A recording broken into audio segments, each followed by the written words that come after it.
Sudevaya. Om Namo Bhagavate Vasudevaya. Om Kyantimirandasya Jnananjana Shalakaya Chakshurunmilitam Yena Tasmai Shri Guruve Namah.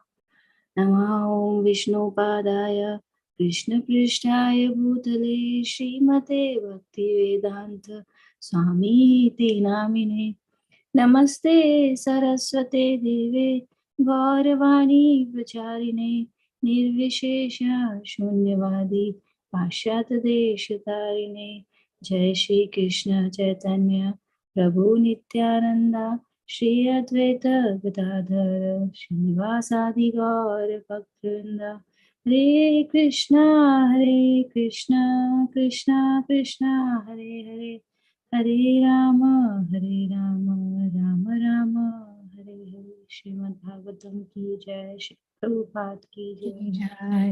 Aur Bhaktivinoda ki jai. Jai. Thank you very much. So let's resume. Maitreya said, Yes, please, Mataji, you can start.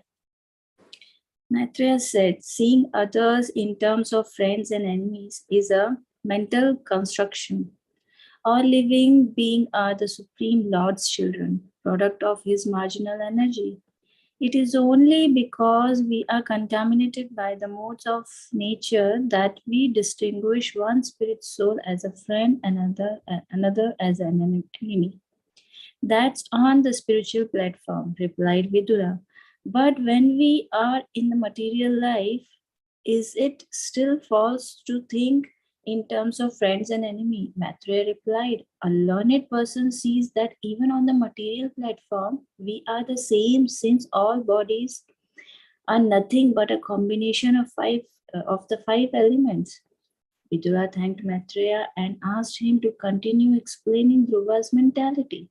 Maitreya said Dhruva knew that although it is very difficult, he had somehow managed to please Lord Vishnu.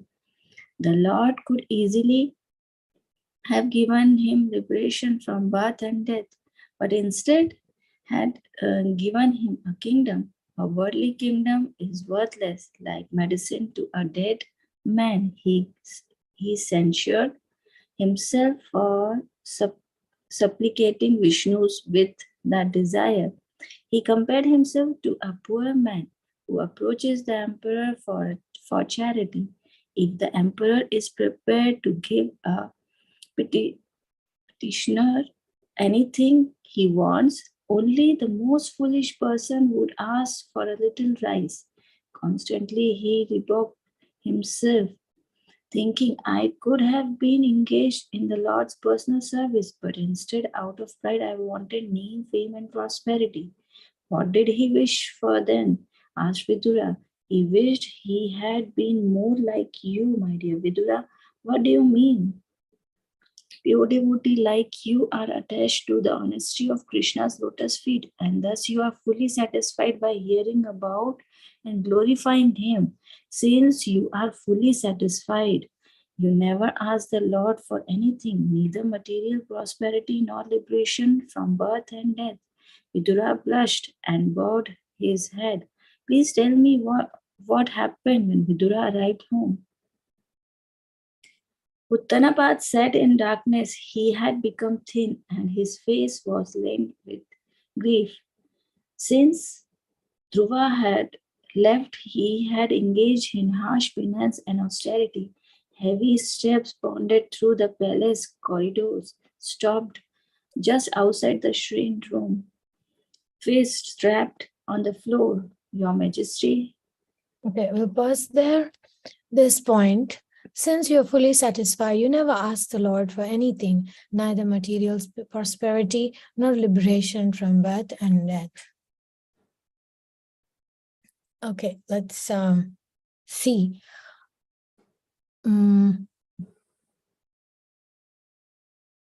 All problems arise with the desire.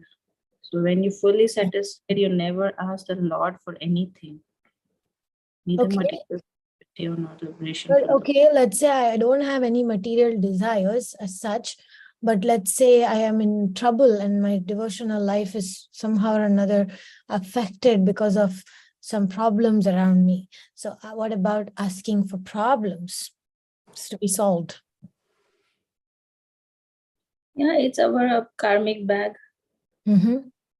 So we can ask for the guidance and the strength to pass through that phase.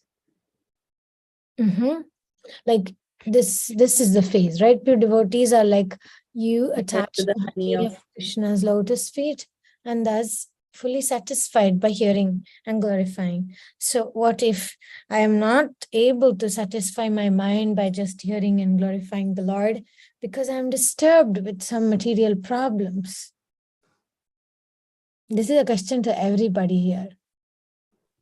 So, Mataji, in that case, should we not approach Krishna? Because otherwise, who else will we approach if when we are in the trouble or we are in a problem?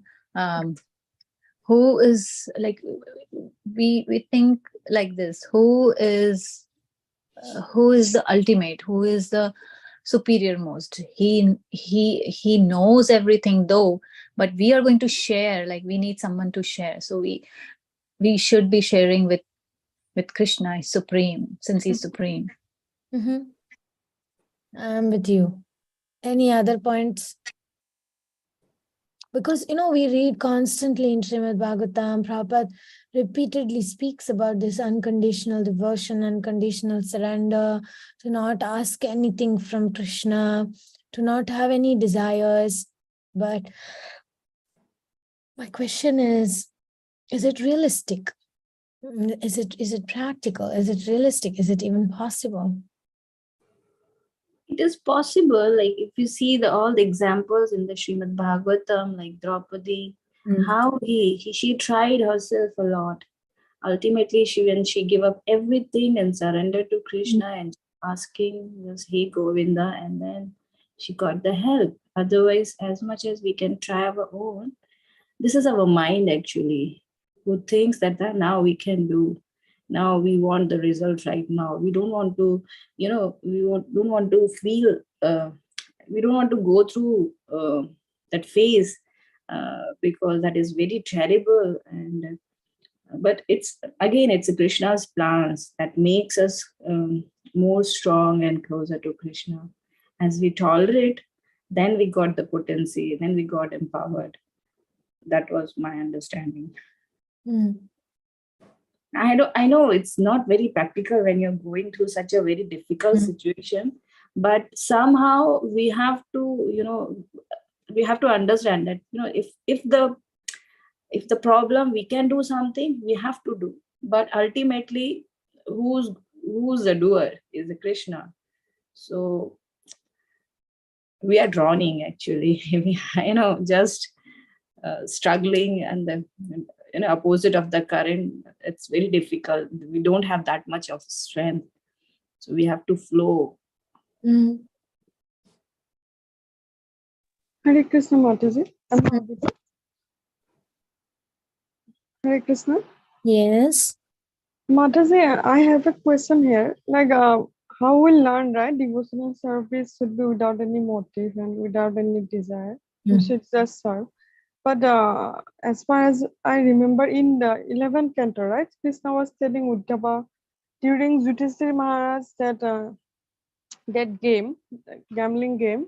Krishna was telling Uddhava that he should have called me, right? He should have asked for my help when he was like getting trouble in the game. So at the time, Krishna himself wanted Yudhishthira to call him, right?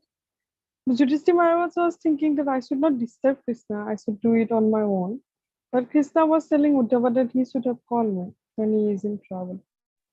So my question is that even though we learned that we should not have any motive and we should not ask for anything from Krishna, but my understanding from here that when we are in trouble, Krishna also wants us to call him. He doesn't want us to do things on our own because we won't be able to solve it.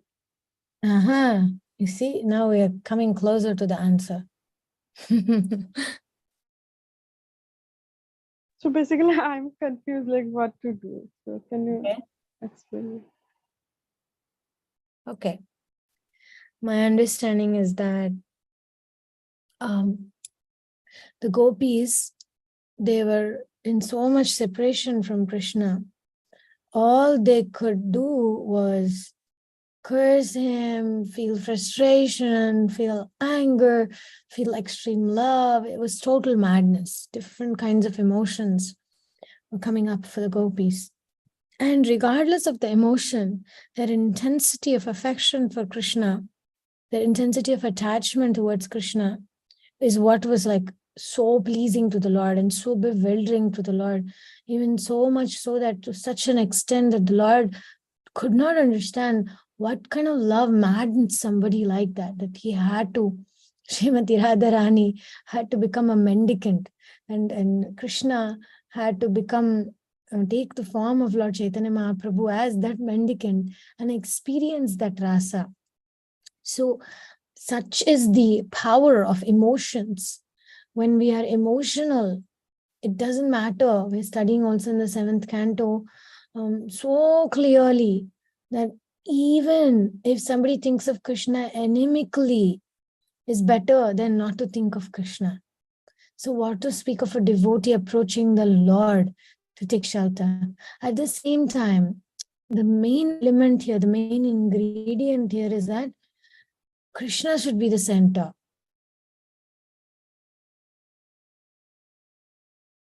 Problems needs to be solved. If that is the goal, then it's very mundane and okay, the problem may be solved, but we don't actually grow from it and we don't develop attachment to the Lord. Then what should it be?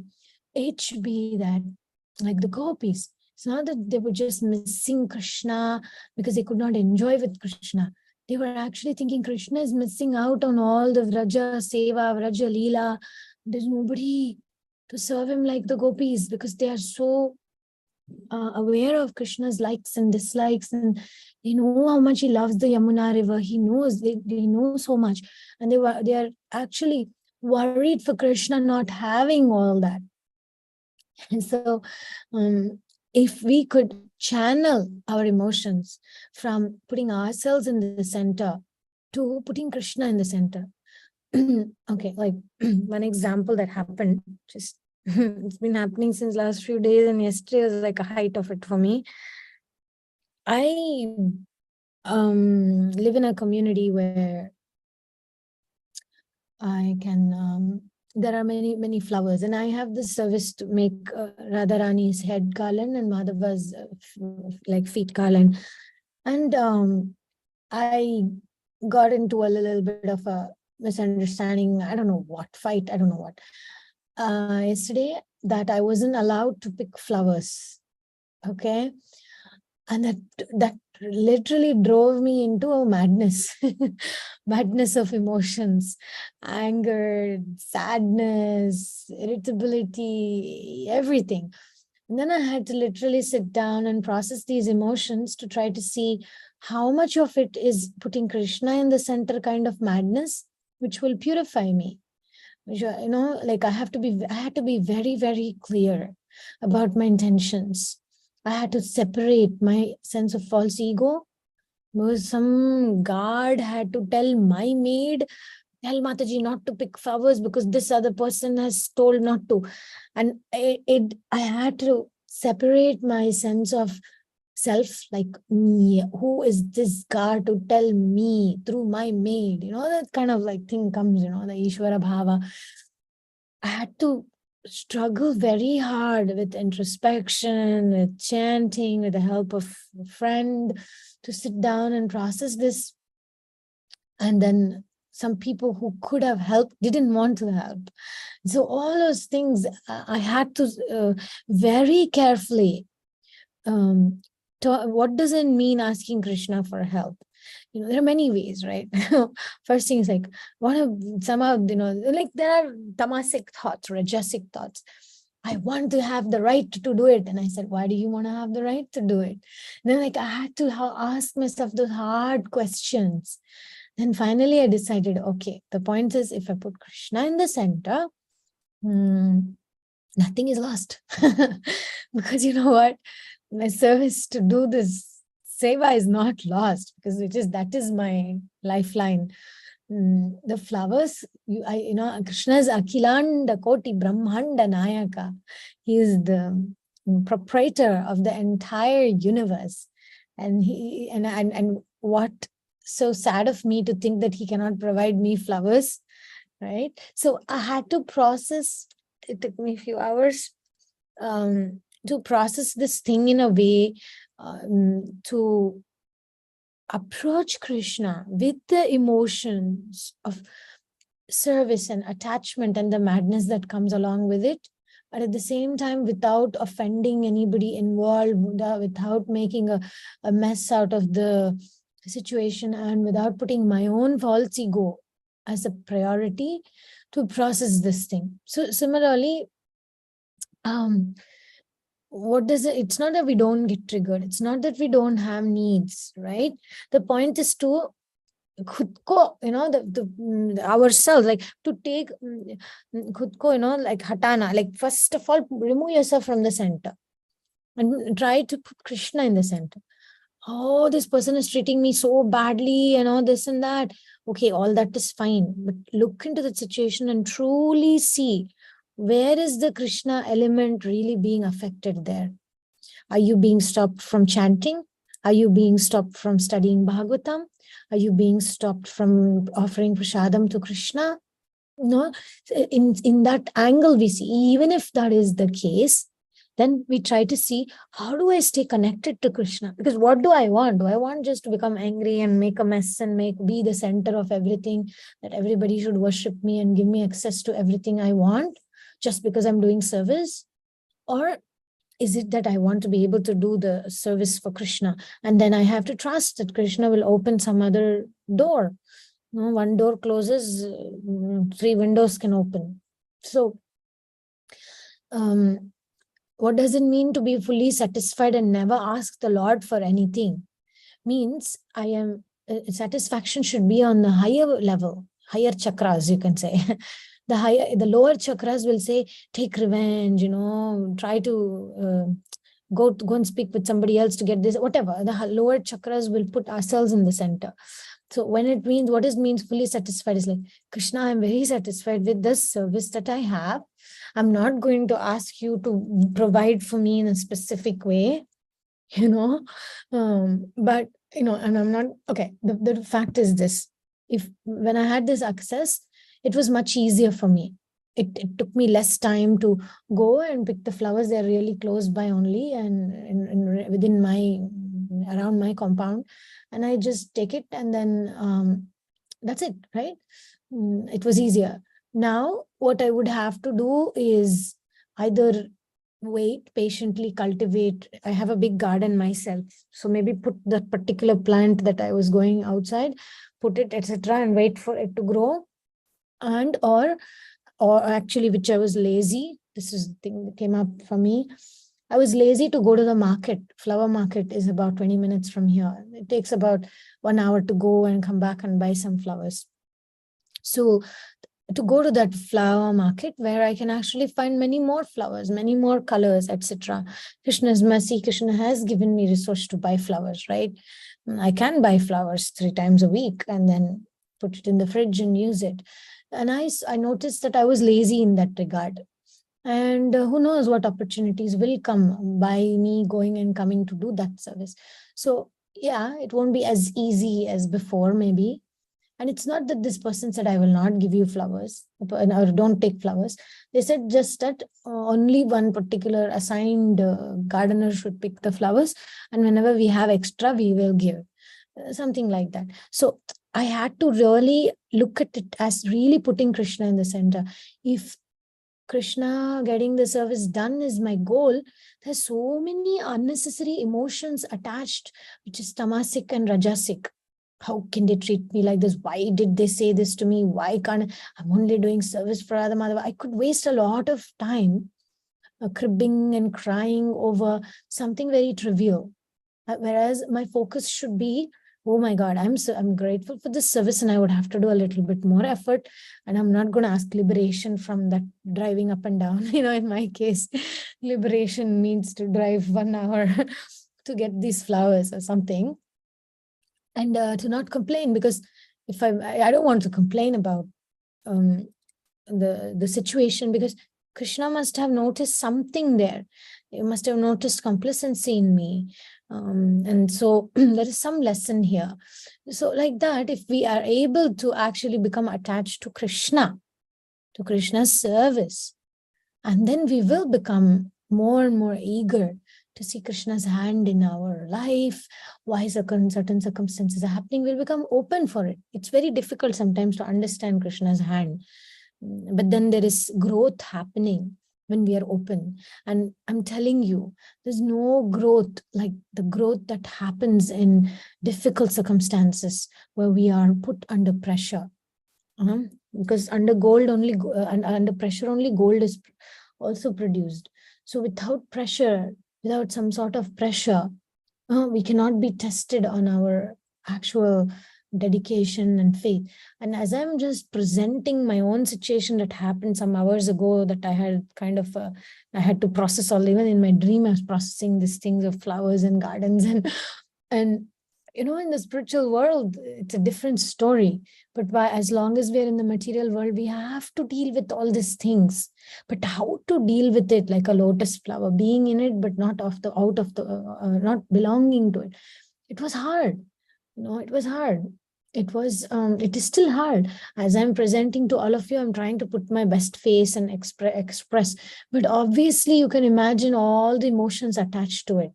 And there are the trick and like as I'm talking to you all, I'm realizing I should keep certain emotions of madness to Krishna in the center, but I should remove all the false ego.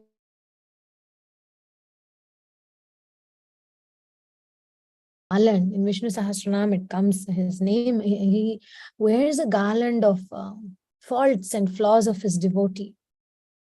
Amazing, and I know because my internet is going and coming, so the voice is little. Maybe I hope you can hear me now. So Krishna, for Krishna, it's not perfection. He has his own way of testing our dedication. It could be a small thing, it could be something big, but ultimately, we don't ask for the Lord to protect our false ego. This was my realization from yesterday. It's good to be humble, It was like eating a humble pie. Okay, that.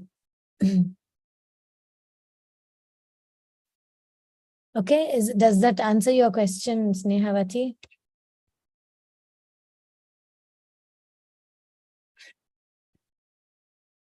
Okay. Right. Who'd like to continue reading?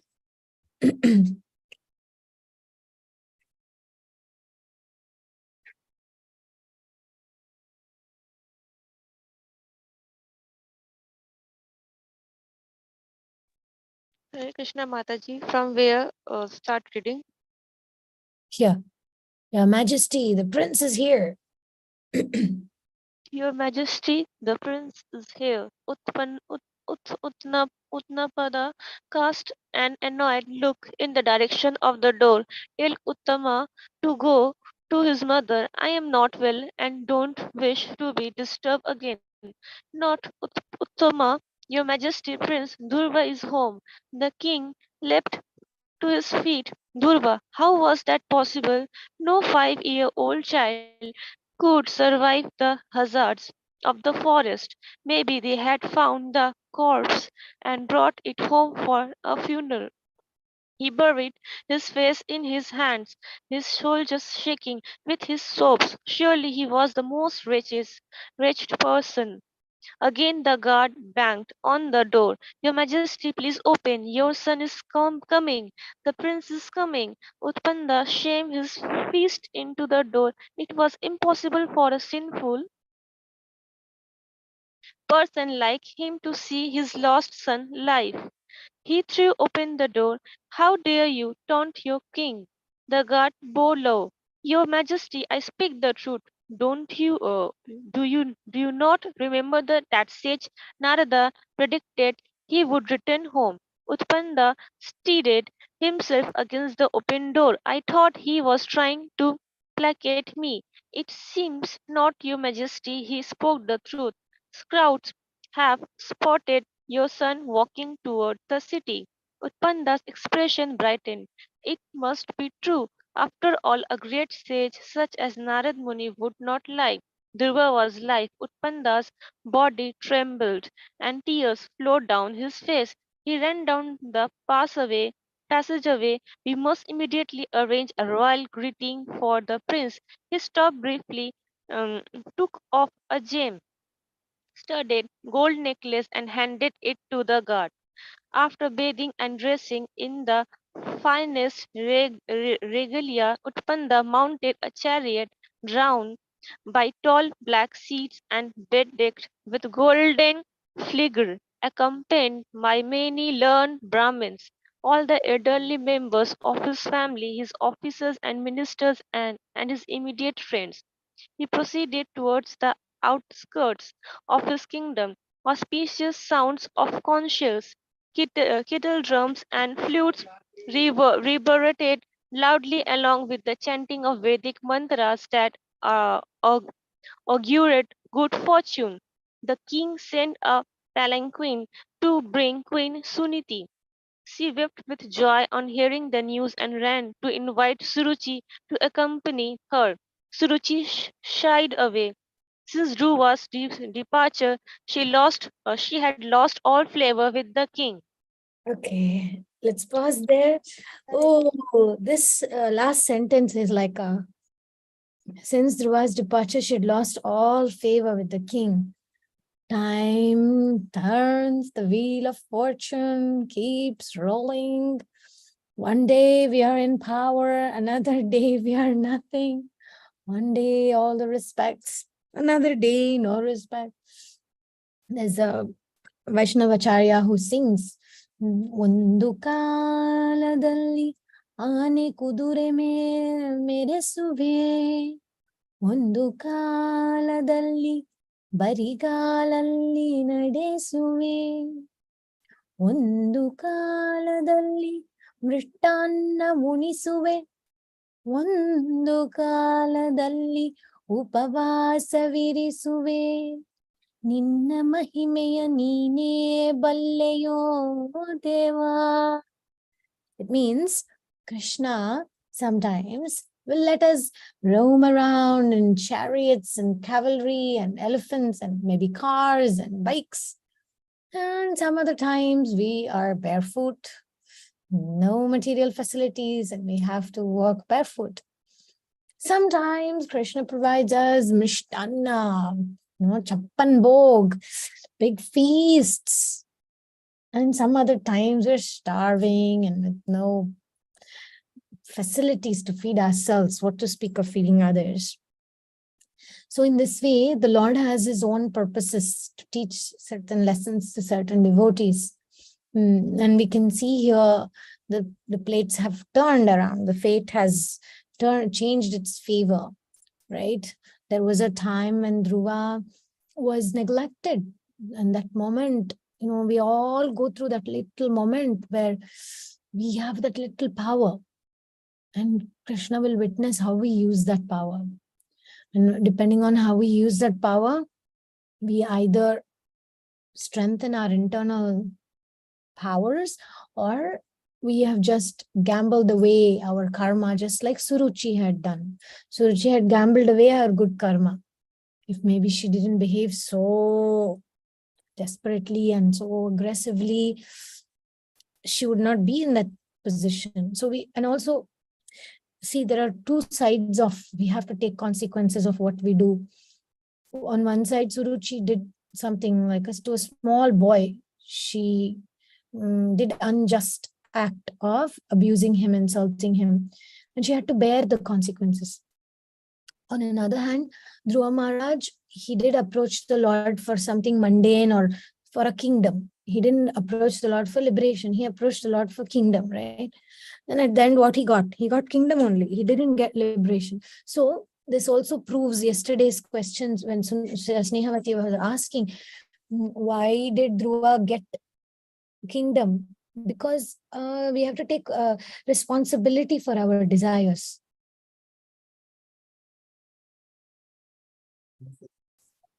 Okay. Okay.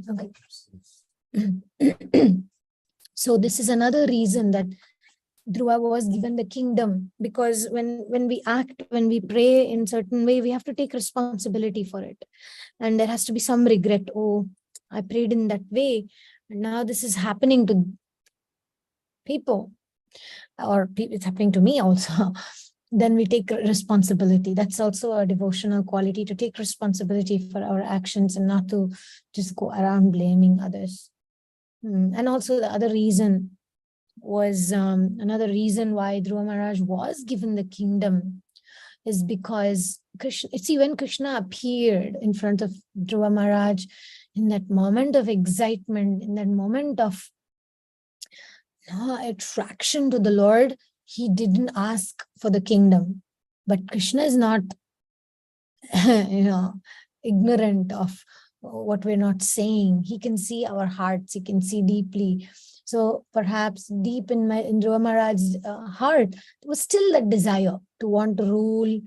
Krishna can see through, right? So sometimes it's the same thing for us. When we're approaching the Lord for something because we are troubled, deep inside we think, maybe I want this particular person to learn the lesson now. Something like that is there. We may try our best externally, because Bhagavatam says we shouldn't. It's a practice, practice. Overnight we're not going to become saints. But eventually, when we're trying, we don't want to think like that. We don't want to think about the other person being punished. We just want protection. We just want security. But still the mind can go there. Or something else. Oh, I still want that thing. We may have some material desire, right? Then we're doing this service and we don't want to say that. Oh, I don't want to say that I want that. But there is something. So Krishna could actually see through Dhruva Maharaj's words. And he could actually see that was still some remnants of desires, and Dhruva Maharaj had to take responsibility for that desire. So that's why it's best always, whatever the circumstance, whatever the difficulty, two steps that can help us. And Bhaktivinoda Thakur says, introspection. To separate before we make a prayer, we really look into what is my need, what is my want. My want is always, we know, it's clear. I want to be Ishvara Bhava. I want to be the enjoyer. I want to be the center. I want to be admired. I want to be validated. That's what we want. But is that what we need? In my case, what I need is what? The whole world should bring me flowers and say, please, Sri Radha Govinda Dasi, make nice garlands for Krishna. And that may be my want. But what is my need? My need, Krishna wants me to do the service with more humility, with more hard work. So that's what I need. So Krishna gives me what I need. So we can pray to Krishna, but first we need to process and not pray from a point of false ego, not pray from a point of sense gratification, not pray from a point of fear, but praying from a point of faith that requires some introspection, approaching the Lord with honesty. Honestly, Krishna, I have this, but please don't hurt anybody in this situation. I know it's me who needs to learn the lesson. Please give me the strength to do your will. Please remove my anarthas. Please remove my tendency to perform sinful activities, like that. Then the prayer is safe. And we should always not tell Krishna what we want. We should always ask Krishna to empower us by saying, Krishna, please reveal to me your will and please give me the strength to do your will. Because we may think, I want to serve Krishna in this particular way. But how do we know that's what Krishna wants? Maybe Krishna doesn't want the specific flowers. He wants a specific quality in me when I'm doing the seva. Right? I mean, Krishna owns every flower, every opulent thing in this world. He doesn't need a specific flowers or something. But what he needs is an attitude. The attitude is what counts the most for Krishna, is not external opulence. Okay, I don't know if that helps the question also from yesterday. Okay, so we will pause here for today. Thank you very much for the reading, for the participation. If you have any last question, otherwise we'll get going and have a great day in service. Hare Krishna, Mataji. I actually have 2 questions. So first question is like it happens with me sometimes. Like when I say same thing, I'm repeating again and again, same mistakes. So sometimes I become frustrated. Like when am I going to change? So it's like that when I have learned so many lessons in terms of slap, got so many slaps. Still, I'm doing the same mistake again and again. So sometimes that frustration comes for me, like when am I going to change? So what to do, like how to maintain that hope that okay, I'll change. So what to do at that time? No, Narottam Das Thakur sings, Kobe hobe bolo, se dinamar. Kobe hobe bolo, se dinamar. Aparada guchi, shudho name ruchi. Kripa bole hobe hridaye sanchar. So this is not only lamentation of Snehavati Gandharvika, this is also the lamentation of great acharyas. When will the day come? When will the day come that I will become completely free from all these anarthas, all these conditionings, all these patterns? And when will that day come that my heart is so pure that the Shuddha Nama Ruchi, the desire to chant the holy names purely, will circulate in my heart freely? When will that day come? Kobe hobe bolo, for those of you who understand Bengali, right? When will that day come? The point is, my dear Snehavati Gandharvika, Srila Rupa Goswami says that our heart needs to melt. Our heart needs to melt, and so that the liquid that is formed in our heart can become the place for the fish in the lotus feet of Krishna to swim in, which means our hearts should become humble.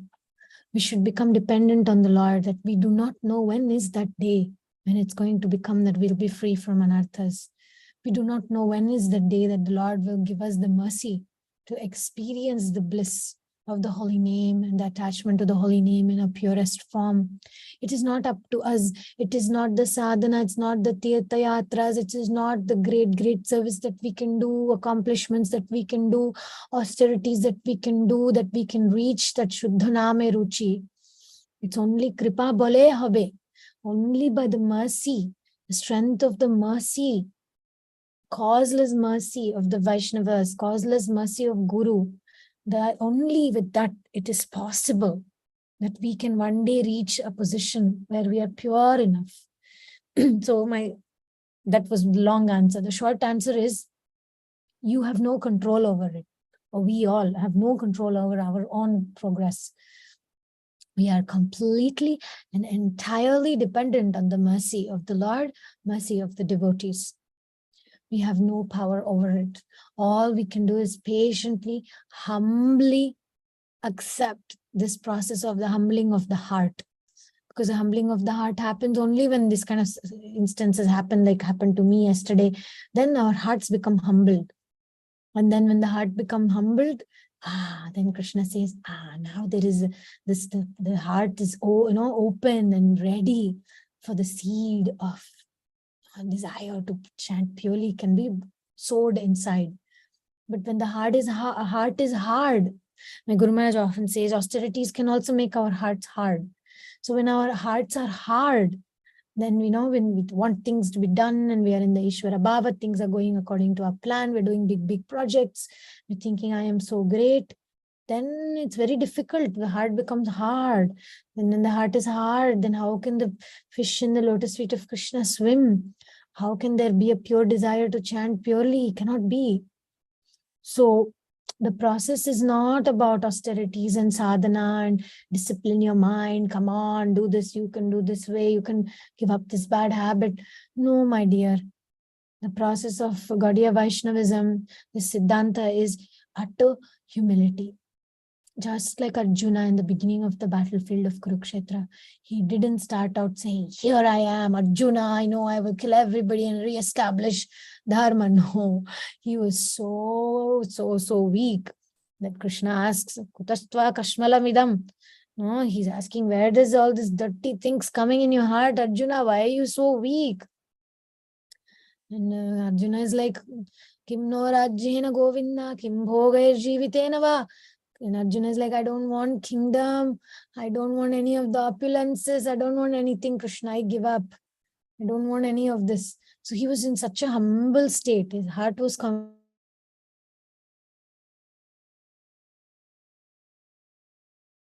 he approached Krishna with a humble heart.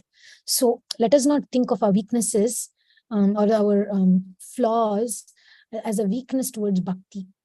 We may have material weakness. We may be lazy. We may be undisciplined. We may have, but those are not the point. The part, just check your heart and see, is your heart becoming humble?